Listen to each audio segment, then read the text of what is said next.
Wassalatu wassalamu ala rasulillah wa ala alihi wa sahbihi wa man tabi'ahum bi ihsanin ila yaumidin, amma ba'd.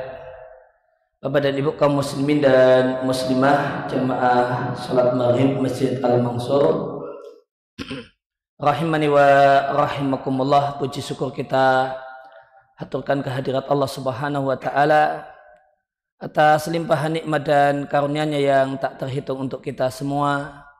Di antaranya adalah Allah Subhanahu wa taala memberikan nikmat kepada kita umur panjang sehingga kita sekarang berada di penghujung dan di akhir bulan Rajab yang nanti akan berlanjut dengan bulan Sya'ban. Selanjutnya kita akan berjumpa dengan bulan Ramadan. Dengan seiring berdoa kepada Allah Subhanahu wa taala agar Allah Subhanahu wa taala memberikan nikmat kepada kita semua untuk bisa berjumpa di bulan Ramadan tahun ini dalam keadaan sehat walafiat. Dalam keadaan sehat walafiat, demikian juga dalam keadaan diberi kemudahan untuk bisa memanfaatkan Ramadan dengan sebaik-baiknya. Kemudian salat dan salam semoga senantiasa Allah curahkan kepada suri teladan kita Nabi Agung Muhammad sallallahu alaihi wasallam, keluarga beliau, para sahabat, demikian juga semua orang yang berupaya untuk meneladani apa yang beliau ajarkan dan apa yang beliau tuntunkan kepada kita hingga akhir nanti, dan semoga kita termasuk di antara mereka. Bapak dan Ibu kaum muslimin dan muslimah rahimani wa rahimakumullah, kita masih berada di bulan Rajab yang merupakan salah satu dari Ashurul Hurum, salah satu dari bulan-bulan yang istimewa karena satu tahun itu ada 12 bulan, dan dari 12 tersebut 4 diantaranya adalah disebut dengan Ashurul Hurum, artinya bulan-bulan yang istimewa, bulan-bulan yang mulia, yang amal ibadah di bulan tersebut itu memiliki nilai khusus berbeda dengan bulan-bulan yang lainnya yang tidak tergolong bulan-bulan haram. Sebagaimana firman Allah Subhanahu wa taala di surat At-Taubah ayat yang ke-36, inna iddatash syuhuri indallahi 12 syahran fi kitabillah yauma khalaqas samawati wal ard minha arba'atun hurum. Sesungguhnya inna iddatash syuhuri, jumlah bulan di sisi Allah Subhanahu wa taala itu ada 12 bulan. Fi kitabillah, demikian dalam ketentuan dan hukum Allah. Pada saat yang hukum yang telah Allah tetapkan, yauma khalaqas samawati wal ard, di hari Allah menciptakan langit dan bumi. Minha arba'atun hurum, dari 12 bulan tersebut ada 4 bulan diantaranya yang merupakan bulan-bulan haram, artinya bulan-bulan yang istimewa, bulan-bulan yang mulia. Demikian juga dan Nabi Shallallahu Alaihi Wasallam menjelaskan dalam hadis yang diriwayatkan oleh Al-Bukhari dan Muslim.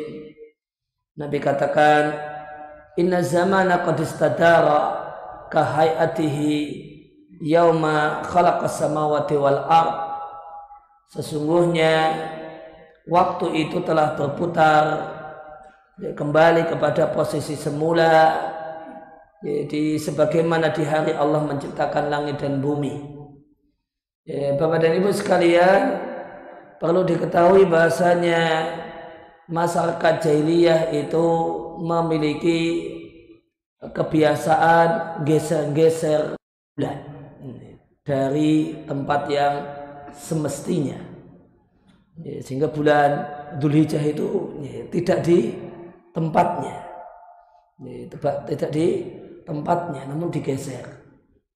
Karena 4 bulan di 4 bulan haram ini, yang 4 bulan haram tersebut ada diantaranya adalah Dzulqa'dah, Dzulhijjah dan Muharram. Maka di 4 bulan tersebut terdapat aturan sosial. Di masa jahiliyah tidak boleh perang, tidak boleh terjadi bentrokan antar suku, tidak boleh ada adu jotos antar kampung, sehingga mereka ketika sudah ngebet mau perang, sudah ngebet kebelet mau perang, namun berada di atau mau berjumpa dengan bulan haram, maka mereka kemudian menggeser bulan haramnya biar bisa tetap perang. Jadi ada diakali, bulan haramnya dipindah. Misalnya ini mau perang di bulan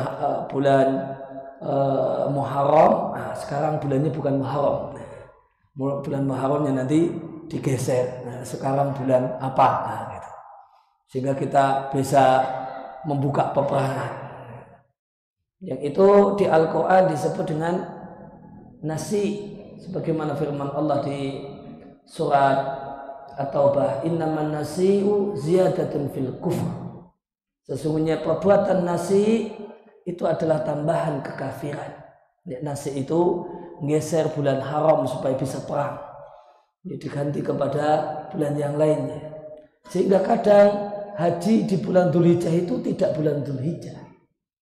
Di 1 tahun bulan Dzulhijjahnya geser.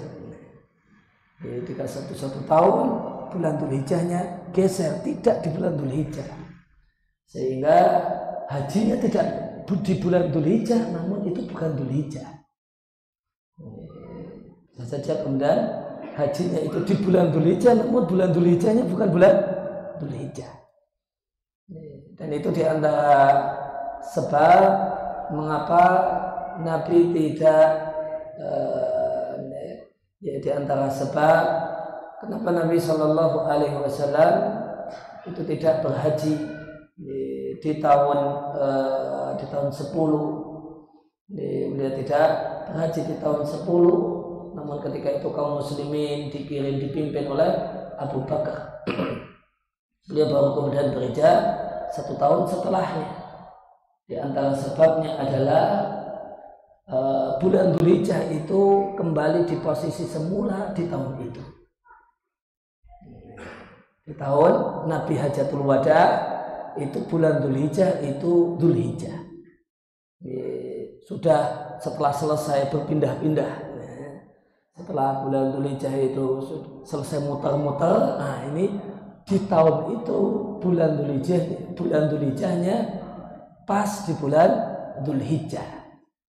Nah pada saat itu kemudian Nabi katakan kalimat ini, inna zamana qad istadaraka hayatihi yauma khalaqas samawati wal ardh. Hari ini bulan Dzulhijjah sudah berada di tempatnya.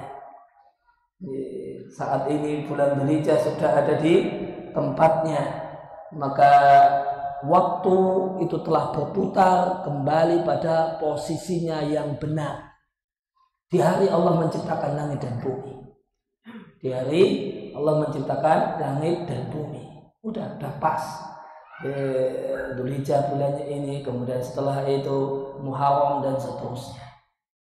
Itu makna kalimat ini. Sesungguhnya waktu telah berputar seperti keadaannya di hari Allah Subhanahu wa taala menciptakan langit dan bumi. As-sanatu asyara syahra. Sesungguhnya 1 bulan itu ada 12 bulan. Minha arba'atun hurum. Dari 12 bulan tersebut 4 diantaranya adalah bulan-bulan yang mulia. Salah satu kata Nabi, salah satu mutawaliyatun. 3 bulan diantaranya itu berturut-turut. Dzulqa'dati wa Dzulhijjati wal Muharram. Dan 3 bulan yang berturut-turut tersebut adalah bulan Dzulqa'dah, Dzulhijjah dan bulan Al-Muharram. Wa Rajab syahrul mudhar, dan yang keempat adalah bulan Rajab, yang merupakan bulannya suku Mudhar alladzi baina Jumada wa Sya'ban, yang terletak di antara Jumadil Akhir dan Sya'ban. Maka inilah 4 bulan haram, 3 di antaranya berturut-turut dan 1 sendirian. Dan dalam hukum di adat masyarakat jahiliyah, 4 bulan ini atau kemudian di 4 bulan ini terdapat larangan untuk berperang, dilarang begal, dilarang rampok, dilarang melakukan kejahatan-kejahatan mengganggu orang lain. Di antara alasannya, di antara pertimbangannya 3 bulan haram, 3 bulan haram yang berturut-turut itu ada aturan larangan perang, larangan rampok, larangan begal, dan ini hukum sosial. Tidak ada suku yang berani melanggarnya kecuali nanti akan kena sanksi sosial. Di antara alasannya dan pertimbangannya adalah dalam rangka memberikan rasa aman kepada jamaah haji. Nah, perjalanan anggap saja 1 bulan Dzulqa'dah. Nanti kemudian sampai di Mekah, kemudian menunaikan berbagai macam rangkaian ibadah haji di bulan Dzulhijjah. Nanti perjalanan pulang bulan Muharram sampai selesai bulan Muharram. Sehingga dengan adanya hukum jahiliyah tadi, tujuan dan manfaatnya adalah memberikan jaminan aman untuk jamaah haji selama berangkat di sana dan pulang. Maka mereka memuliakan para tamu Allah, memuliakan para hujjaj, para jamaah haji dengan adanya aturan sosial, tidak boleh begal, rampok, perang, ribut antar suku, antar kampung dan seterusnya di 3 bulan ini. Kemudian di bulan haram yang keempat, bulan Rajab,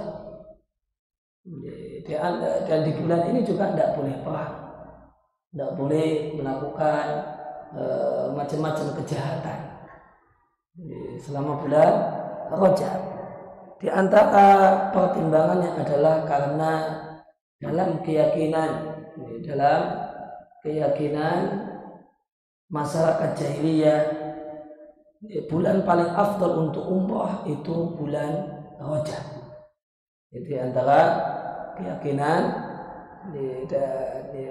keyakinan masyarakat Arab jahiliyah, umrah terbaik, umrah paling afdal itu adalah umrah di bulan Rajab.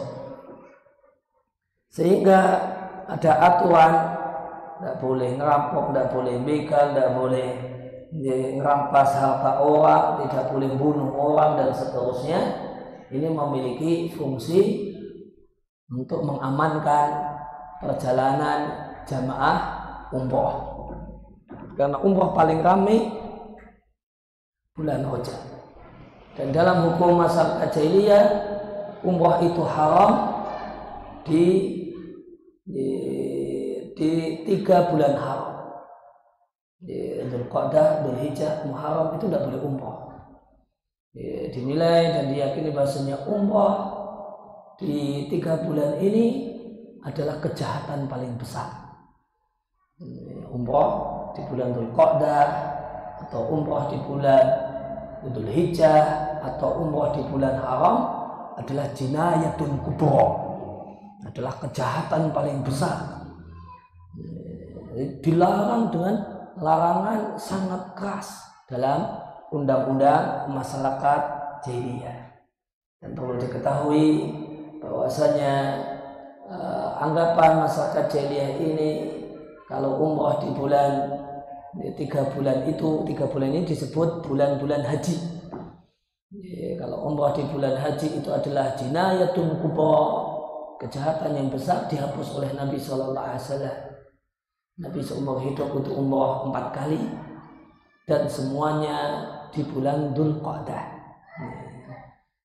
Nabi itu umrah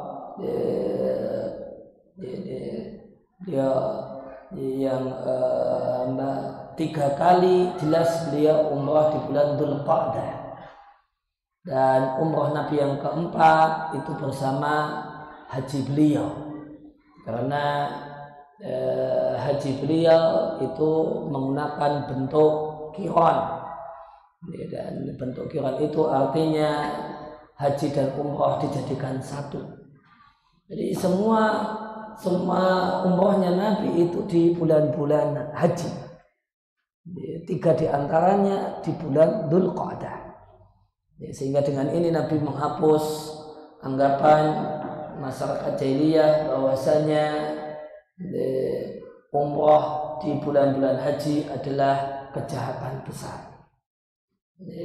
Kemudian dan umrah paling afdal Nabi katakan adalah umrah di bulan Ramadan. Al-umratu fi Ramadan ka hajjatin atau ka hajjatin ma'i. Nabi sallallahu alaihi wasallam menyampaikan umrah di bulan Ramadan itu pahalanya seperti haji, atau bahkan Nabi katakan pahalanya seperti haji bersama Nabi. Kemudian bulan Rajab di hadis ini, di hadis yang diriwayatkan oleh Bukhari dan Muslim tadi, bulan Rajab itu disebut dengan bulan Mudhar. Mudhar salah satu suku besar di salah satu kabilah besar di Arab. Maka Rajab disebut dengan Rajab Mudhar. Rajabnya suku Mudhar dikarenakan suku Mudhar ini adalah suku yang terkenal memuliakan bulan Rajab, atau karena suku Mudhar ini adalah suku yang tidak mau ikut menggeser bulan Rajab. Jadi ketika mau perang di bulan Rajab, wah kan geser. Mereka geser, sekarang jangan Rajab dulu. Rajabnya pindah sehingga bisa perang. Nah, suku Mudhar itu konsisten dengan Rajab. Maka Rajab yang asli, yang benar adalah Rajabnya suku Mudhar. Sehingga Nabi menyebut bahasanya di bulan haram yang keempat adalah Rajab Syahru Mudhar, Rajab yang dipakai oleh suku Mudhar.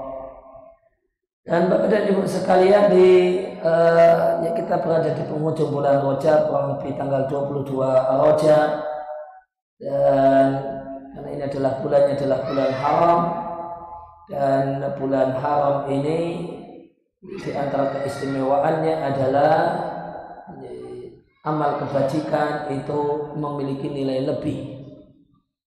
Kalau berbuat dosa di bulan Rajab itu dosanya lebih berkualitas, maka nanti akan digandakan secara kualitas dan bukan kuantitas.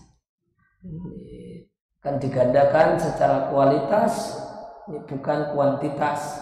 Satu dosa tetap satu dosa, namun lebih berat. Tentu antara satu itu 1 kilo dengan satu itu 10 kilo, tetap satu ataupun 10 kilo. Itu nilainya tentu itu berbeda. Maka seandainya kemudian melakukan satu maksiat ini di luar bulan haram, nilainya 1 kilo, maka ketika dilakukan di bulan haram, di antaranya bulan Rajab, gambarannya misalnya jadi 10 kilo, tetap satu. Jadi tidak kemudian jadi 2, itu tidak jadi 3. Nah, maksiat, satu maksiat tetap satu maksiat, namun kualitasnya yang berbeda, kuantitasnya tidak berubah. Demikian juga dan amal kebajikan, sedekah, baca Quran, berzikir, sholat berjamaah, dan yang lainnya itu dilipat gandakan kuantitas dan kualitasnya jika dikerjakan di bulan-bulan haram, di antaranya adalah bulan Rajab.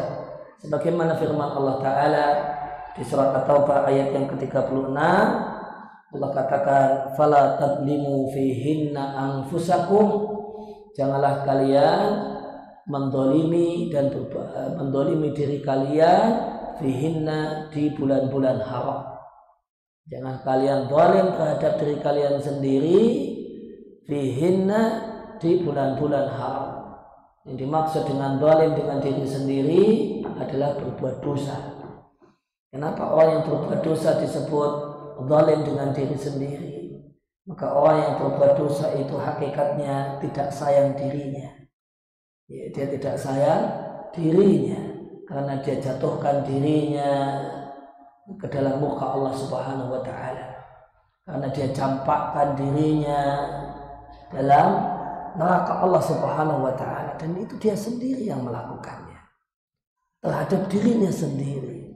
Sehingga semua tindakan dosa meskipun itu berkenaan dengan hak Allah Subhanahu wa taala dan tidak berkaitan dengan hak manusia, itu disebut dengan zalim terhadap diri sendiri.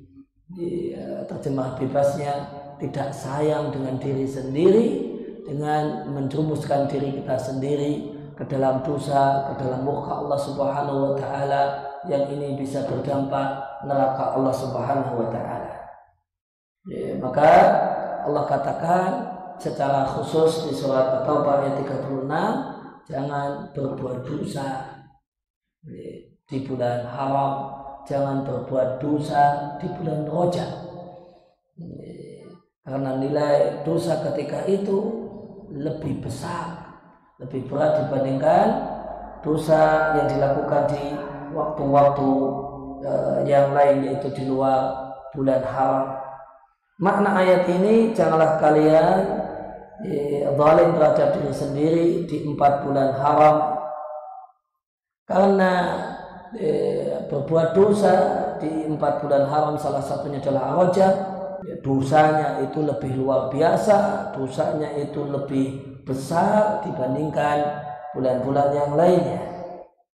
Meskipun zalim dan dosa secara umum satu hal yang terlarang di semua bulan, annahu aqadtu tahriman fiha, namun keharamannya itu lebih besar jika dilakukan di bulan-bulan haram, di antaranya adalah bulan Rajab.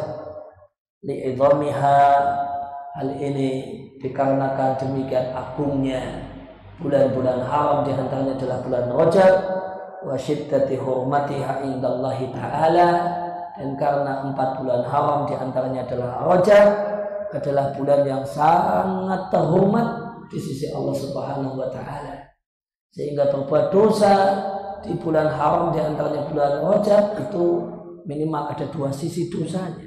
Memuliakan yang Allah muliakan, tidak memuliakan apa yang Allah muliakan, tidak mengagung di bulan-bulan haram. Sebagaimana penjelasan salah satu ulama tabi'in, ahli tafsir pertama Qatadah ibn Da'amah As-Sadusi, beliau mengatakan inna zulma fil ashhuril hurumi a'zamu khati'atan wa wizran minadz zulmi fi ma siwaha. Sesungguhnya berbuat dosa di 4 bulan haram, di antaranya bulan Rajab, dan kita masih di bulan Rajab, itu a'zamu khati'atan, itu lebih besar kesalahannya, wa wisron, dan lebih besar dosanya.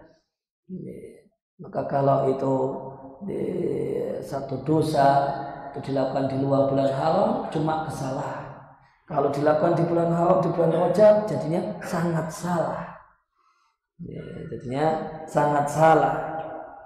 dan dosanya lebih besar dibandingkan dosa yang dilakukan di luar bulan-bulan haram.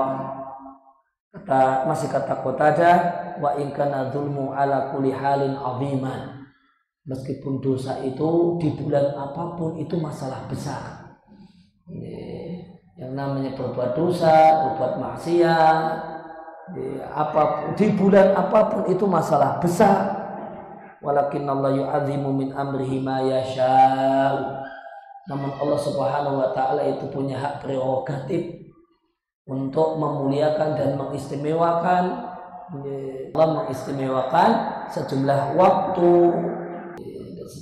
yang istimewa. Ada bulan Ramadan yang istimewa, ada Ashurul Hurum, 4 bulan haram yang juga istimewa, di antaranya bulan Rajab.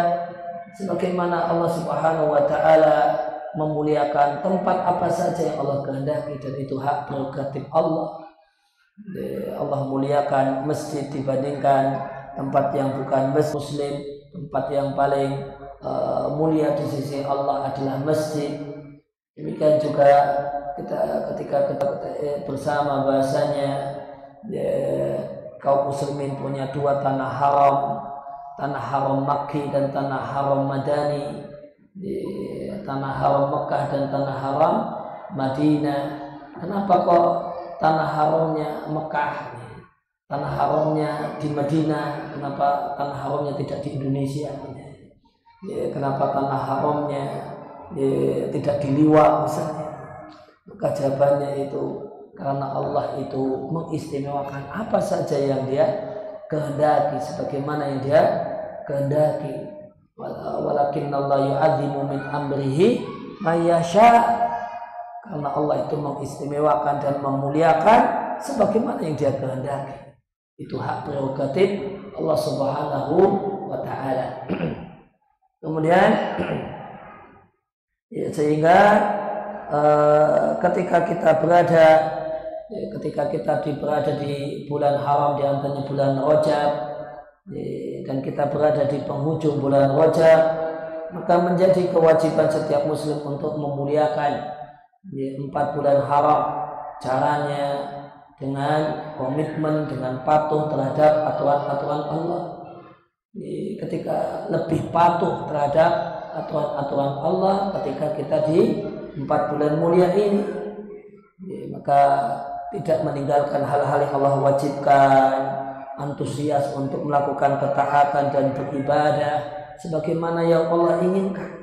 Kemudian waspada, betul-betul waspada, jangan zalim terhadap diri sendiri dengan melanggar hal-hal yang Allah haramkan, dengan melakukan hal-hal yang mendatangkan muka Allah Subhanahu wa taala. Jadi bulan-bulan ini terutama di samping di bulan-bulan yang lainnya. Namun bulan-bulan ini adalah satu hal yang harus kemudian disikapi dengan sikap khusus. Kemudian teman-teman ibu sekalian rahimani wa rahimakumullah, di antara keistimewaan bulan Rajab, itu adalah muqaddimah bulan Ramadan. Karena muqaddimah bulan Ramadan, maka fayambaghi istidadu wa tajahhuzu li Ramadan fihi. Maka sepatutnya seorang muslim mempersiapkan dirinya untuk menjumpai bulan Ramadan. Fihi, persiapannya itu di bulan Rajab. Persiapan seorang muslim untuk menyambut bulan Ramadan itu dimulai dari awal bulan Rajab. Itu seharusnya ini adalah bulan waktu untuk mempersiapkan diri. Sebagaimana perkataan salah satu ulama di masa silam, Abu Bakar Al-Balkhi rahimallahu ta'ala, beliau menyampaikan syahrul Rajab syahrul zar'i. Bulan Rajab itu kalau dibuat gambaran aktivitas seorang petani, maka bulan Rajab itu adalah bulan menanam bibit, menanam benih. Wa syahru Sya'bana syahru saqi zar'i. Sedangkan bulan Sya'ban itu adalah bulan merawat tanaman. Bulan Rajab adalah bulan menanam benih, menanam bibit. Bulan Sya'ban itu bulan memelihara tanaman yang bibit tersebut sudah mulai tumbuh, maka perlu disiram, perlu diberi ini dan itu. Nah, itu kegiatan seorang muslim di bulan Sya'ban. Wa syahrul Ramadan sahru hisadiz zar'i. Sedangkan bulan Ramadan itu adalah bulan memanen hasil yang ditanam. Dan tentu orang itu tidak akan bisa panen kalau dia tidak menanam. Maka nggak akan ada panen yang akan dipetik di bulan Ramadan jika di bulan Rajab nggak ngapa-ngapain. Di bulan Rajab dan ngapa-ngapain. Lo mau panen apa di bulan Ramadan? Itu musimnya panen. Tapi tanamannya belum ada. Tidak ada yang bisa dipanen. Demikian juga beliau juga di kesempatan yang lain beliau mengatakan masalu syahri Rajab karihi. Kalau diperumpamakan dengan hujan, maka bulan Rajab itu seperti datangnya angin. Angin mulai berhembus kencang. Kemudian itu bulan Rajab. Wa masalu Sya'bana masalul ghaimi. Sedangkan bulan Sya'ban itu seperti mendung. Maka mendung sudah dekat, mendung sudah menutupi langit, namun belum turun hujan. Wa masalu Ramadana masalul matari. Wa masalu Ramadana masalul matari. Sedangkan gambaran Ramadan itu seperti turunnya hujan. Jadi bagaimanakah seorang itu berharap hujan turun jika mendungnya saja belum ada. Bahkan angin yang bawa mendung juga belum tiba. Maka ini menunjukkan seorang muslim hendaknya mempersiapkan dan pemanasan Ramadan itu semestinya pemanasannya itu di bulan Rajab. Demikian Rasulullah ala Nabi Muhammadin wa ala alihi washabihi wasallam wa akhiru da'wana alhamdulillahi rabbil alamin. Insyaallah kita lanjutkan pada isya. Assalamualaikum warahmatullahi wabarakatuh.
Alhamdulillah wassalatu wassalamu ala Rasulillah wa ala alihi wa sahbihi wa man tabi'ahum bi ihsanin ila yaumidin, amma ba'd.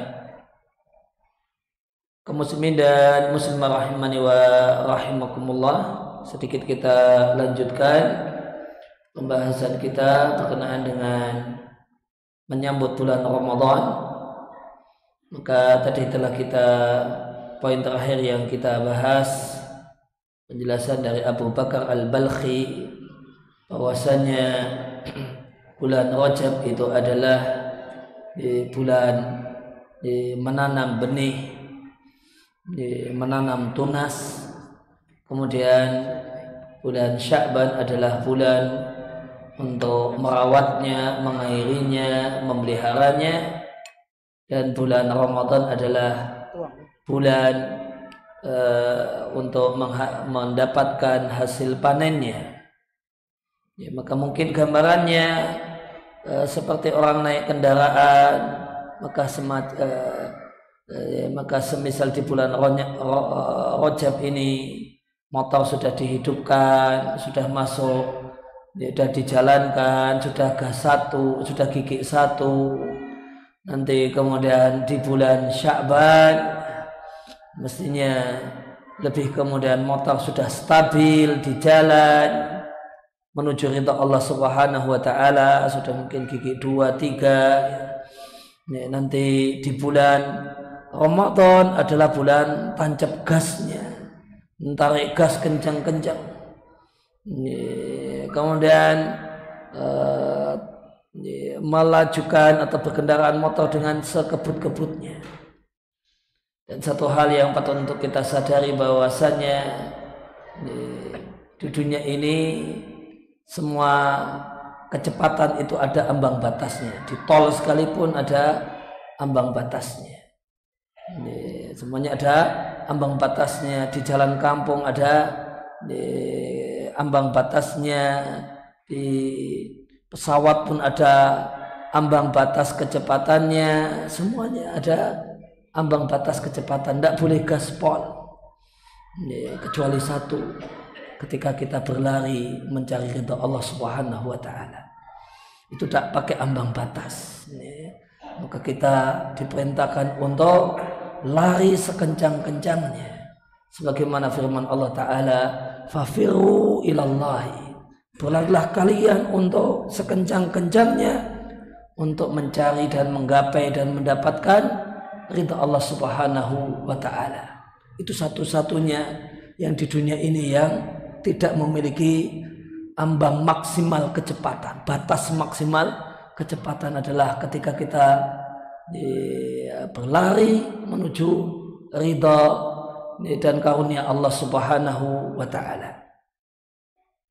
Kaum muslimin dan muslimah rahimani wa rahimakumullah, kemudian secara lebih spesifik, tentu untuk menyambut bulan Ramadan ini, tentu seorang muslim selayaknya menyiapkan sejumlah persiapan. Dan di antara persiapan yang semestinya disiapkan oleh seorang muslim setelah kita meninggalkan bulan Rajab, maka Nabi Shallallahu Alaihi Wasallam mengajari kita untuk mempersiapkan bulan Ramadan dengan memperbanyak puasa di bulan Sya'ban. Bahkan Nabi Shallallahu Alaihi Wasallam itu hampir-hampir di puasa Sya'ban hampir-hampir 1 bulan penuh. Maka kita dianjurkan untuk memperbanyak puasa di bulan Sya'ban, dan itu sejak awal Sya'ban. Bahkan seorang itu tidak diperbolehkan puasa Sya'ban jika sudah separuh yang kedua. Jika sudah separuh yang kedua, jika sudah tanggal 16, kecuali sebagaimana dalam mazhab Syafi'i, kecuali jika disambung dengan hari sebelumnya dan tidak boleh putus. Jadi kalau orang itu baru ingin puasa di pertengahan Sya'ban, maka harus puasa tanggal 15-nya. nanti kemudian 16, 17 dan harus terus disambung. Nanti kalau kemudian tanggal 20 kok berhenti, 21 tidak boleh lagi puasa. Yaitu kalau mengacu pada ketentuan dalam al-madhab asy-Syafi'i. Tapi kalau di awal silakan, nanti sampai 15. Kalau baru muncul keinginan tanggal 15 atau setelah 15, setelah separuh kedua disyaratkan 15 harus puasa. Kemudian hari-hari berikutnya harus nyambung, tidak boleh putus. Kalau putus tidak boleh tidak boleh puasa lagi. Dalam rangka puasa Sya'ban. Karena Nabi SAW menyampaikan, idan tasofa Sya'banu fala tasumu. Jika Sya'ban itu sudah separuh, maka janganlah kalian berpuasa. Setelah separuh Sya'ban, maka yang boleh puasa adalah orang yang punya kebiasaan puasa Senin Kamis atau puasa Daud. Kemudian yang kedua, orang yang punya nazar puasa, maka tetap bisa dilaksanakan di separuh yang kedua. Kemudian orang yang berpuasa Sya'ban dengan syarat tanggal 15-nya puasa. Tanggal 15-nya berpuasa kemudian disambung tanpa putus. Kemudian yang lainnya adalah manakala seorang itu memiliki hutang puasa Ramadan tahun yang lewat dan belum lunas, maka di separuh yang kedua dari bulan Sya'ban itu diperbolehkan tetap puasa dalam rangka menyelesaikan kewajiban puasa qadha. Adapun jika tanpa pengecualian, jika tidak termasuk dalam pengecualian ini, mengacu dalam mazhab Syafi'i, puasa Sya'ban hukumnya haram, tidak sah. Maka di antara bentuk menyambut puasa Ramadan adalah dengan memperbanyak puasa di bulan Sya'ban, dan demikian sebagaimana yang dilakukan oleh Nabi SAW. Dan di antara penjelasan kenapa Nabi memperbanyak puasa di bulan Sya'ban, salah satu penjelasan dalam masalah ini adalah dalam rangka membersamai istrinya yang puasa qadha. Dalam rangka membersamai istrinya yang puasa qadha, sehingga ada yang nemeni sahur, ada yang membersamai buka. Romantis Pak Nabi itu. Nabi itu romantis meskipun sudah tua. Jadi kalau sudah tua itu bukan berarti hilang romantisnya, tetap romantis. Nabi sudah tua sekalipun tetap romantis. Jadi istrinya, diantaranya Ibunda Aisyah, itu kebiasaan puasa qadha-nya di bulan Sya'ban. Maka Nabi SAW membersamainya sehingga bisa sahur bareng puasa, kemudian puasa bareng, buka bareng dengan istrinya. Itu diantara penjelasan tentang mengapa Nabi memperbanyak puasa di bulan Sya'ban. Kemudian yang kedua, maka persiapan yang patut untuk kita siapkan menyambut Ramadan adalah mengecek kewajiban puasa qadha sudah tuntas, sudah lunas ataukah belum. Maka terutama yang mesti punya utang, ibu-ibu, maka dicek apakah puasa qadha-nya sudah tuntas ataukah belum. Jika belum, maka segera dituntaskan, karena hukum pada dasarnya wajib qadha itu selesai sebelum Ramadan berikutnya tiba. Meskipun seandainya nabrak Ramadan berikutnya, utang puasa Ramadan itu tidak hilang. Jadi ini perhatikan dua hal. Ada kewajiban untuk menyelesaikan qadha sebelum Ramadan berikutnya tiba. Yang kedua, seandainya ada orang yang karena teledor atau yang lainnya, kalau karena udzur jelas, orang karena udzur atau karena teledor, Ramadan berikutnya sudah tiba dan utangnya belum lunas, dan utangnya belum lunas, maka ya utang puasa Ramadan itu tidak hilang. Ya, tetap ada kewajiban untuk membayar utang puasa Ramadan. Ya, jika punya utang tersebut terutama karena sakit atau karena bepergian atau karena kondisi haid dan nifas, ya, maka ketika nabrak Ramadan berikutnya, itu kewajiban puasa qadha itu tidak hilang, namun tetap wajib dibayarkan. Namun jika nabrak puasa Ramadan berikutnya itu karena keteledoran, maka kalau mengacu dalam mazhab Syafi'i, demikian juga mazhab Hambali, ada kewajiban untuk membayar fidyah di samping kewajiban puasa qadha itu tetap. Jadi misalnya ada orang karena keteledoran masih punya utang puasa Ramadan 5 hari, yang ini utang karena sakit atau karena safar, maka nanti setelah Ramadan itu selesai, maka ada kewajiban untuk puasa qadha 5 hari.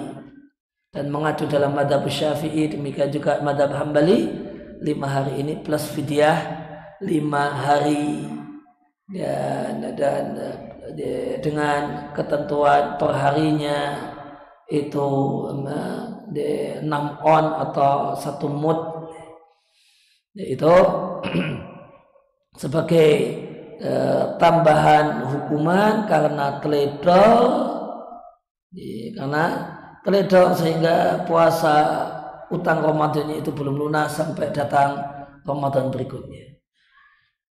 Dan namun satu hal yang tidak benar, anggapan banyak perempuan yang banyak saya jumpai kalau di Jawa, tidak tahu kalau di Liwa, kalau puasa Ramadan itu, utang puasa Ramadan itu nabrak ketemu dengan Ramadan berikutnya dan belum lunas, nanti setelah Ramadan itu diyakini oleh sebagian perempuan nanti jadi 22 kali lipat.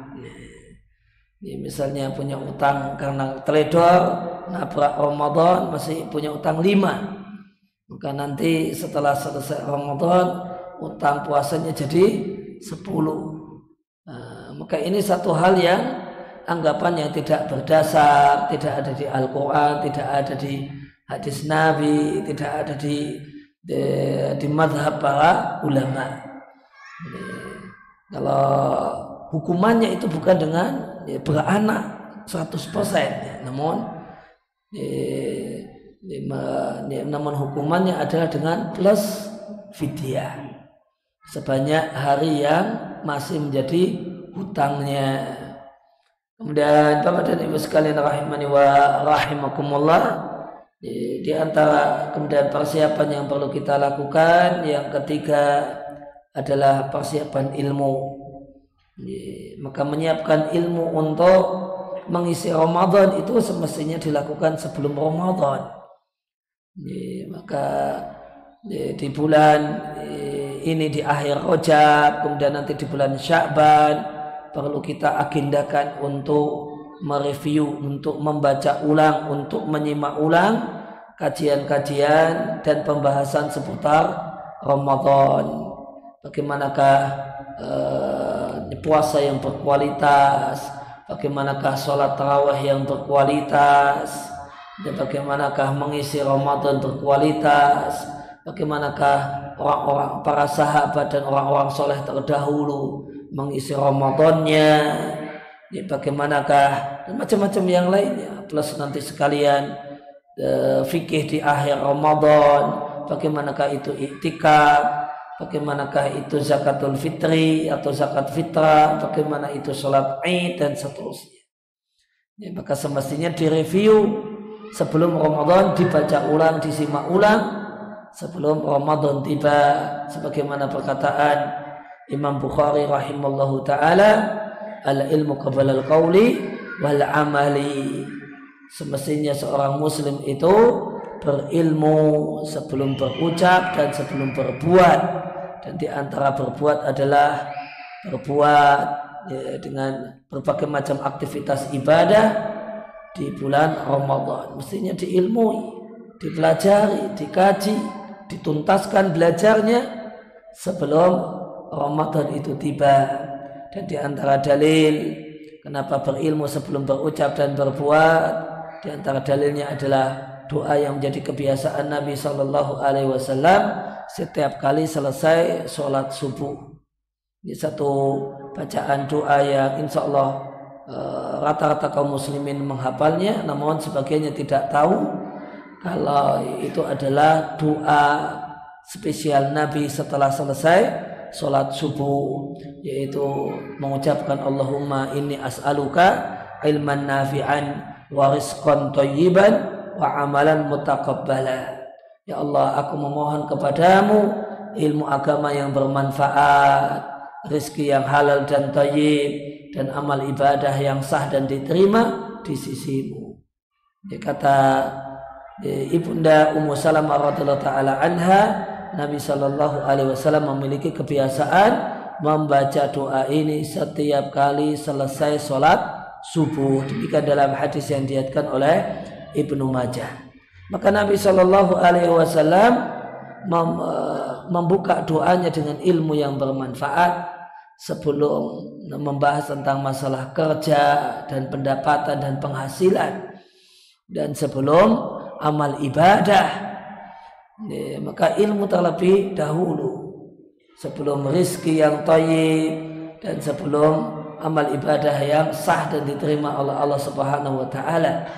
Maka doa ini mengisyaratkan bahwasanya ilmu itu sebelum berucap dan berbuat, ilmu itu sebelum kerja dan berprofesi, sehingga dengan ilmu kita tahu bedanya harta yang halal, harta yang thayyib dan yang haram. Karena duit yang haram sama halal itu bentuknya sama. Bentuknya sama. Uang kertas yang sama. Lembaran merah yang sama. Lantas apa beda itu thayyib dan tidak thayyib? Bedanya ilmu yang membedakannya. Ilmu yang bisa membedakannya. Dan dengan ilmu kita tahu mana sholat yang sah, mana yang tidak sah, wudu yang sah, mana wudu yang tidak sah, puasa yang sah, puasa yang batal. Itu ilmu. Maka ilmu dulu sebelum kemudian rizki yang thayyib dan sebelum amal yang diterima oleh Allah Subhanahu wa taala. Maka sebelum Ramadan tiba, semestinya kita tuntaskan persiapan ilmu. Kita tuntaskan persiapan ilmu kita untuk menyambut Ramadan nanti, sehingga Ramadan itu tinggal amal, tinggal praktek. Ilmunya sudah tuntas sebelum Ramadan tiba. Kemudian Bapak dan Ibu sekalian rahimani wa rahimakumullah, dan di antara kiat supaya atau kemudian persiapan untuk menyambut datangnya bulan Ramadan adalah persiapan selanjutnya adalah persiapan dalam bentuk doa. Minta kepada Allah Subhanahu wa taala agar kita menjadi manusia-manusia yang diberi kesempatan untuk sekian kalinya berjumpa dengan bulan Ramadan.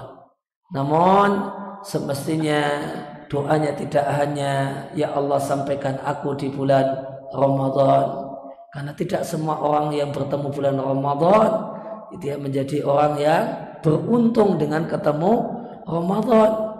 Sehingga doa yang semestinya dipanjatkan adalah tidak hanya terbatas sampai berjumpa dengan bulan Ramadan, namun menjadi orang yang Allah berkahi di bulan Ramadan.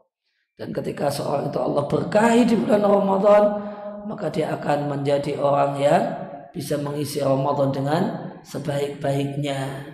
Maka bisa kita panjatkan doa semisal dalam teks bahasa Arab, misalnya kita katakan Allahumma balligh Ramadan wa barik lana fihi. Ya Allah, sampaikanlah kami ke bulan Ramadan dan limpahkanlah berkahmu untuk kami di bulan Ramadan, sehingga kami menjadi orang-orang yang bisa maksimal untuk mengisi Ramadan dengan ibadah kepada Allah Subhanahu wa taala. Dan ini adalah kebiasaan orang-orang soleh terdahulu. Mereka setelah Ramadan tiba, setelah berlalu Ramadan 5 bulan lamanya, mereka berdoa, memelas, merengek di hadapan Allah agar amal ibadah selama bulan Ramadan itu diterima oleh Allah Subhanahu wa taala. Kemudian 6 bulan sebelum Ramadan tiba, mereka menyibukkan dirinya untuk berdoa dan tidak lupa untuk berdoa, memanjatkan doa, merengek, memelas, mengibah di hadapan Allah Subhanahu wa taala agar bisa bertemu dengan bulan Ramadan berikutnya.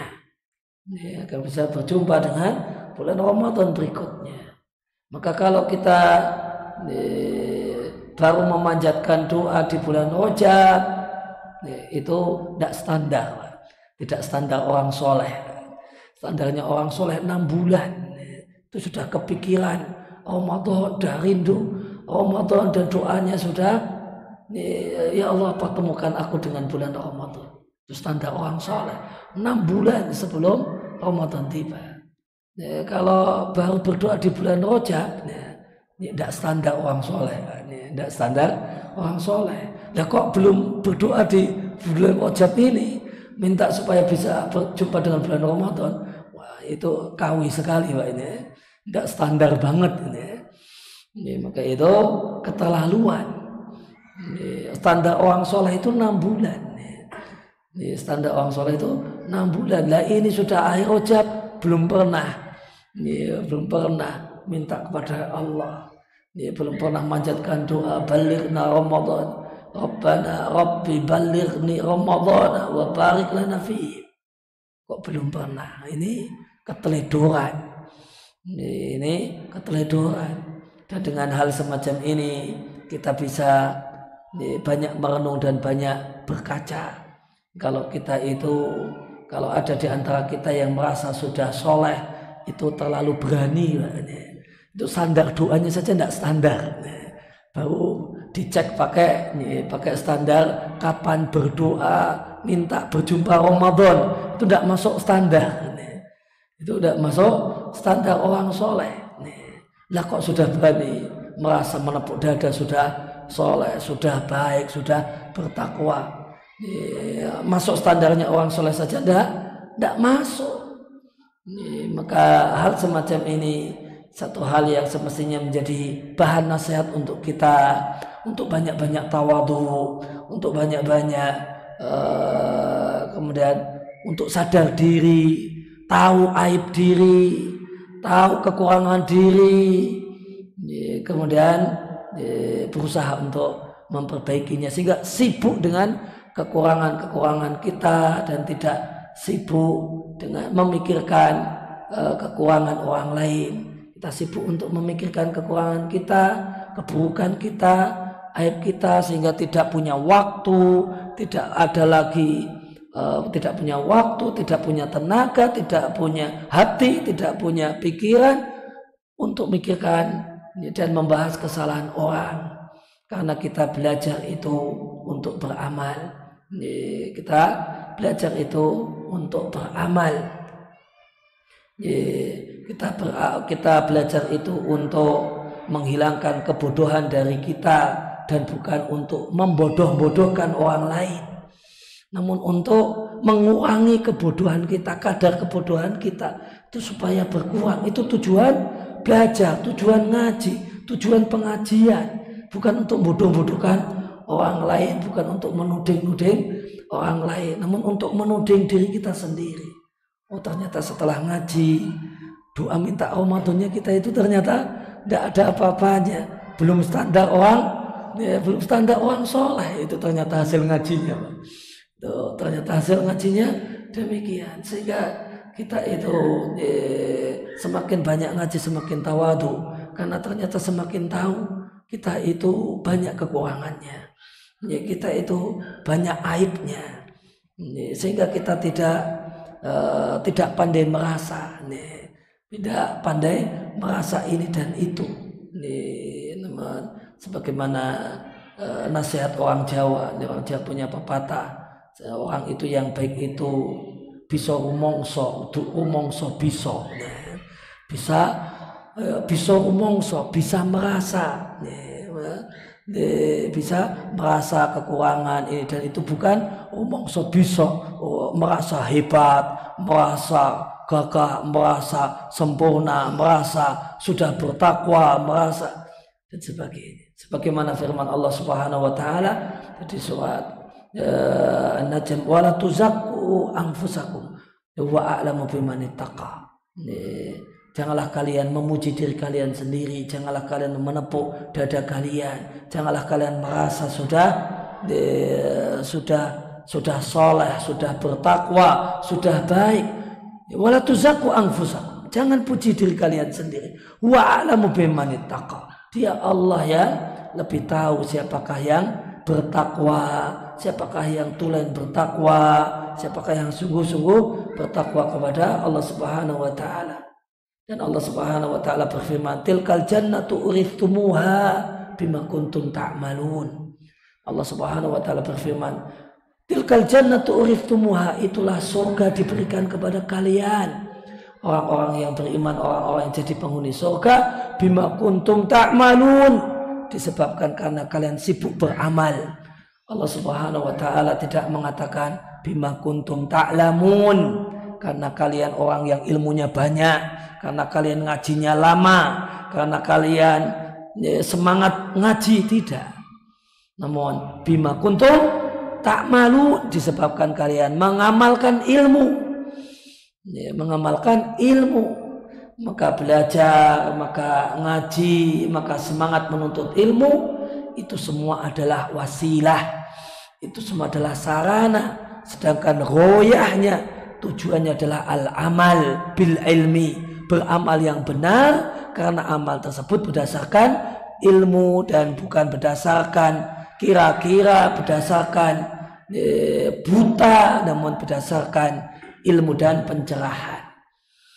Maka persiapan yang semestinya kita siapkan adalah berdoa. Di antara hal yang perlu kita siapkan adalah memperbanyak doa, menyisipkan untuk berdoa, minta kepada Allah agar kita menjadi orang-orang yang berjumpa dengan bulan Ramadan. Dan karena berjumpa dengan bulan Ramadan itu satu hal yang istimewa. Di antara hal yang menunjukkan istimewanya tersebut adalah hadis yang diriwayatkan Imam Ahmad dari sahabat Abu Hurairah radhiyallahu taala anhu. Beliau bercerita, kana rajulani min bala min quda'ata aslama ala ahdi Rasulillah sallallahu alaihi wasallam. Di masa Nabi ada dua orang dari suku Quda'ah masuk Islam. Fastushhida ahaduhuma, ada dua orang, bahkan dua orang ini berkawan. Yang satu tak lama setelah masuk Islam ikut perang dan mati syahid. Wa ukhiral akharu sanatan, sedangkan orang yang kedua itu diberi umur lebih panjang 1 tahun. Kemudian orang yang kedua, kalau orang yang pertama matinya mati syahid, orang yang kedua matinya mati sakit. Mati karena sakit di tempat tidur. Orang yang pertama mati syahid di medan jihad. Kemudian kata Tolha ibn Ubaidillah, fa'uritul jannata, satu malam aku bermimpi melihat surga. Satu malam aku bermimpi melihat surga. Fara'aitul mu'akhara minhuma udkhila qabla syahidi. Lantas dalam mimpi tersebut aku melihat bahwasanya orang yang kedua yang matinya mati sakit di tempat tidur itu dipersilahkan masuk surga sebelum orang pertama yang matinya mati syahid. Maka fata'ajabtu lidzalika, maka pada saat mimpi aku sudah heran. Pada saat mimpi itu sudah heran, kok aneh. Orang yang matinya mati mulia, mati yang paling mulia, jihad perang di jalan Allah, itu masuk surganya belakangan dibandingkan orang yang kedua yang matinya mati sakit di tempat tidur. Malah ini yang kedua ini yang lebih dulu masuk surga. Ini aneh. Pas mimpi juga sudah merasa aneh, merasa heran. Fa'asbahtu, Maka ketika pagi tiba, sholat subuh di masjid Nabi, dan kebiasaan Nabi setelah selesai sholat subuh itu bertanya kepada para sahabat siapa yang semalam bermimpi. Kemudian Nabi minta untuk cerita dan akan Nabi takwil mimpinya. Perlu diketahui bahasanya Nabi yang diberi kelebihan ilmu takwil mimpi itu bukan hanya Nabi Yusuf alaihi salatu wassalam. Namun Nabi kita juga Allah beri ilmu takwil mimpi. Kebiasaan Nabi habis sholat subuh tanya siapa yang punya mimpi, dan Nabi jelaskan makna mimpinya. Nah, maka pada saat pagi tiba, subuh tiba, fa asbatu fa dzakartu dzalika lin Nabi sallallahu alaihi wasallam. Mimpiku tadi kusampaikan kepada Nabi.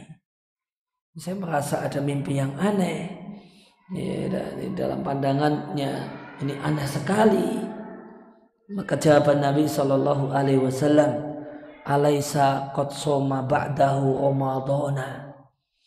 Tidakkah engkau tahu bahasanya orang yang kedua itu berjumpa Ramadan, karena selisihnya setahun.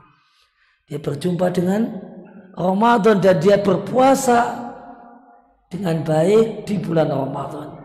Wa shalla sittata alafi raq'atin au kada wa kada raq'atan sholatas sanati. Dan dia selama 1 tahun itu sudah sholat selama 6.000 rakaat atau bahkan lebih. Maka jangan heran orang yang kedua itu masuk surganya lebih dulu daripada orang yang pertama. Maka hadis ini menunjukkan istimewanya orang yang berjumpa dengan bulan Ramadan. Satu Ramadan yang betul-betul berkualitas itu bisa meninggikan derajat seseorang sehingga mengalahkan orang yang mati syahid, sehingga mendapatkan kemuliaan lebih dibandingkan orang yang mati syahid. Padahal itu cuma 1 Ramadan. Maka ketika kita berjumpa dengan Ramadan bolak-balik ternyata tidak dapat derajat yang istimewa di sisi Allah, maka kita celaka. Kita orang celaka, orang yang tidak tahu diuntung itu namanya. Ini ketemu Ramadan bolak-balik ternyata tidak punya derajat istimewa di sisi Allah. Orang yang kedua ini cuma ketemu 1 Ramadan yang beda dengan temannya. Dengan itu dia bisa lebih istimewa daripada kawannya. Maka ini istimewanya berjumpa dengan bulan Ramadan, dan dengan syarat Ramadan itu bisa dimanfaatkan dengan sebaik-baiknya. Maka itu satu kesempatan emas, kesempatan yang demikian berharga bisa berjumpa dengan bulan Ramadan. Oleh karena itu hal ini patut kita hadirkan dalam hati kita, kita masukkan dalam hati kita hadirkan dalam benak kita, sehingga kita bisa bersungguh-sungguh minta sama Allah untuk bisa berjumpa dengan bulan Ramadan. Meskipun kita sudah berada di akhir bulan Rajab, tidak ada yang menjamin kita akan berjumpa Ramadan besok. Tidak akan ada yang menjamin kita bisa berjumpa dengan Ramadan besok. Masih ada 1 bulan, kurang lebih. Tidak ada yang menjamin. Oleh karena itu berjumpa dengan Ramadan, kita tidak bisa menjamin apakah betul-betul bisa berjumpa dengan bulan Ramadan. Karena mati itu mudah. Mati itu mudah. Ada orang yang tidur tidak bangun-bangun mati. Ada orang di kamar mandi besok tiba-tiba jatuh mati. Ada yang kemudian rebahan di kursi tiba-tiba antang mati. Mati tidak harus sakit dulu. Mati tidak harus sakit dulu. Mati juga tidak harus tua dulu. Tidak ada aturan pemakaman itu. Pemakaman ini hanya menerima orang-orang yang sudah tua. Itu tidak ada. Tidak ada aturan semacam itu. Di sana lengkap. Ada yang bayi dimakamkan, ada yang anak-anak dimakamkan, remaja dimakamkan. Ada yang kemudian dia tua dimakamkan. Karena mati itu seperti buah kelapa. Mati itu seperti buah kelapa. Tidak harus urutnya itu tidak harus urutan datang. Buah kelapa itu ada yang baru kembang jatuh. ada yang kemudian baru jadi kecil, baru bentuknya kecil, itu jatuh. Nanti kalau jatuh untuk mainan bocah kalau zaman saya dulu ya. Ada yang kemudian bentuknya kata orang Jawa blulu, nah udah jatuh. Nanti ada yang kemudian baru jadi degan, itu kalau nggak jatuh ya dijatuhkan orang karena mau untuk jualan. Es degan, kalau nggak jatuh dijatuhkan orang baru jadi degan, sudah jatuh. Ya, ada yang kemudian tua baru jatuh, ada yang sudah tua sekali nggak jatuh-jatuh, udah di pohon sebagian pohon kelapa, ada yang tua sekali itu nggak jatuh-jatuh. Ini kapan matinya, ini kapan jatuhnya, nggak jatuh-jatuh. Demikian itu gambaran kematian di dunia manusia. Ada yang baru lahir mati, sebelum lahir ada juga yang mati, ada yang masih kanak-kanak mati, ada yang sudah mulai sekolah SD baru mati, sudah mati, ada yang kemudian remaja, ada yang separuh ini, ada yang tua nggak mati-mati. Ini tua nggak mati-mati. Ini sampai beliau sendiri itu sampai bosan hidup, sampai bosan hidup. Kenapa? Sudah tidak ada temannya, tidak ada temannya, sehingga tidak ada yang bisa dijak bicara, karena sudah tidak ada lagi temannya. Karena bahasanya anak muda itu sudah tidak dikenal sama orang-orang sepuh kita. Itu ada move on, ada galau, itu mbah-mbah kita tidak paham itu move on itu gorengan apa, itu udah nggak paham itu. Jadi ketika mbah-mbah yang sudah umur lanjut itu dengerin cicitnya ngobrol, nggak nyambung sama sekali, nggak nyambung sama sekali, karena bahasanya sudah ganti. Ini sudah kemudian ada move on, ada mager, ada kemudian galau, ada ini, itu sama sekali mbah kita tidak paham itu. Maka demikianlah kematian. Maka kita kemudian berdoa kepada Allah Subhanahu Wa Taala, minta agar supaya kita mendapatkan karunia-Nya, bisa berjumpa dengan bulan Ramadan dan diberi kemudahan untuk bisa memanfaatkan Ramadan dengan semaksimal mungkin. Kemudian demikian juga di antara kiat atau persiapan untuk menyambut Ramadan adalah jaga kesehatan. Pandemi belum berakhir. Pandemi belum berakhir. Omikron masih jalan-jalan kemana-mana. Maka sebagai bentuk ikhtiar kita agar bisa berjumpa dengan Ramadan, jaga kesehatan. Jangan terlalu abai dengan prokes. Lakukan yang bisa dilakukan. Maka dengan itu bagian ikhtiar kita, usaha kita untuk bisa berjumpa dengan bulan Ramadan yang kita tunggu-tunggu dan kita harapkan. Kemudian yang terakhir, persiapan yang semestinya kita siapkan untuk menyambut bulan Ramadan adalah persiapan hati, jiwa dan perasaan. Mengkondisikan jiwa kita agar kita menjadi orang-orang yang menjumpai Ramadan dengan hati gembira. Karena ketika berjumpa dengan bulan Ramadan, orang itu macam-macam. Ada orang yang paling jelek adalah orang yang ketika berjumpa dengan bulan Ramadan sedih. Sedih karena bertemu dengan bulan Ramadan, karena merasa kebebasannya terhambat. Nanti kebebasannya untuk makan terhambat, kebebasannya untuk minum itu terhambat, kebebasan aktivitasnya itu terhambat. Karena dikarenakan Ramadan ini tentu sikap yang paling jelek. Kemudian ada orang yang menyambut Ramadan dengan hati yang biasa-biasa saja. Dengan hati yang biasa-biasa saja, ya, tidak gembira, tidak sedih. Gimana Ramadan biasa saja. Tidak selayaknya seorang muslim menyambut Ramadan dengan biasa saja. Tidak ada bedanya dengan bulan yang lainnya. Tidak ada istimewanya. Tidak ada nilai khususnya.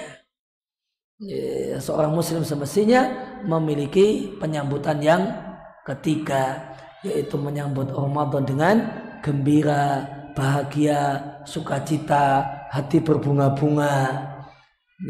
Karena kita merasa ini satu anugerah dari Allah Subhanahu wa taala. qul bi fadlillahi wa bi rahmatihi fabidzalika falyafrahu. Nah, kata Allah Subhanahu wa taala di surat Yunus, katakanlah bahasanya dengan karunia Allah, dengan kasih sayang Allah, dan di antara karunia Allah adalah berjumpa dengan bulan Ramadan. Fabidzalika falyafrahu, hendaklah kalian gembira, wajib kalian gembira. Maka gembira dengan menyambut dengan kedatangan bulan Ramadan adalah gembira yang wajib kita miliki. Gembira yang diperintahkan kita ada di hati kita. Maka jika kita gembira ketika berjumpa dengan hal yang mubah, gembira karena mendapatkan hal yang mubah, bergembira karena mendapatkan makanan yang disukai, gembira karena mendapatkan minuman yang menjadi hobinya, gembira karena dapat duit, gembira, happy, dapat duit, gembira karena berada di tempat wisata yang indah, senang, gembira karena ketemu temannya, gembira karena ketemu teman lamanya, gembira sekali. Hati hari itu jadi gembira penuh bahagia. Maka jika demikian dengan hal yang mubah, maka seharusnya lebih seperti itu, lebih dari itu ketika berjumpa dengan kesempatan untuk beribadah. Harusnya lebih dari itu. Kalau gembiranya seperti gembira ketemu makanan yang disukai, ya masa Ramadan selevel itu. Masa anugerah Ramadan maka selevel itu. Maka betapa tidak mulianya Ramadan di hati kita. Betapa tidak mulianya Ramadan di hati kita. Sebagai seorang muslim kita harus jadikan Ramadan itu demikian istimewa di hati kita. Satu hal yang ditunggu, satu hal yang dinanti, satu hal yang demikian menggembirakan, satu hal yang demikian membahagiakan. Demikian yang kita kaji di kesempatan malam hari ini. Semoga Allah Subhanahu wa taala, berdoa kepada Allah Subhanahu wa taala, semoga semua yang hadir di majelis ini Allah berikan karunia dan anugerahnya untuk bisa berjumpa dengan bulan Ramadan dan bisa mengisi Ramadan dengan semaksimalnya. Rabbana balighna Ramadan wa barik lana fihi. Allahumma balighna Ramadan wa barik lana fihi. Allahumma balighna Ramadan wa barik lana fihi. Demikian juga kami ucapkan terima kasih pada Bapak dan Ibu sekalian atas kehadirannya di majelis ini.